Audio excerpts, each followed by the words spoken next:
ইমন খান ভাই ইউটিউবে ওনার ইউআইডি দিছিলেন। ওকে, দেখা যাক ওনার ইউআইডি, আর অবশ্যই জানাবেন ওনার এটার দশে কত দিবেন। প্লাস আমার ইউটিউব চ্যানেলটা অবশ্যই সাবস্ক্রাইব করে দিন, কষ্ট করে হলেও দিন।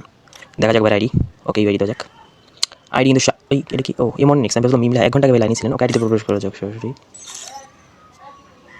মেয়েদের একটা ক্যারেক্টার লাগানো আছে হাতে M10। একটু আগে একটা আইডি দেখলাম, ওইটা 52 লেভেল আর এটা 53 লেভেল। 973টা লাইক আমি করে দিলাম। বিআর 6 বার আছেন হিরোইক। সিএসএ একবারও নয়, সিএস হয়তো খেলেন না।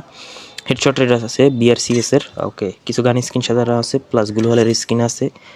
রিচ কিড গিল্ডে আছেন, প্রাইম লেভেল 1। গেম প্লে দেখা যাক, যেহেতু উনি সিএস খেলার নেই সো বিআর দেখবো। 16টা ম্যাচ খেলছেন, একটা উইন করছেন, স্কোয়াডে 35টা কিল করছেন। ওই দেখা যাক ভাই। ওইপন যেহেতু নতুন আইডি, ওইপন বেশি থাকলে সব উইস লিস্টে দেখতে পাচ্ছি অনেক কিছুই কিন্তু ভাই রাখছে, বিশেষ করে হেড মার্কসগুলো রাখছে এবং রিমোট আছে। ওকে, ধন্যবাদ ইমন ভাইকে, এবং আপনারা যারা লাস্ট পর্যন্ত সাথে ছিলেন ভাই, সাবস্ক্রাইবটা কষ্ট করে করে দিয়েন। ধন্যবাদ।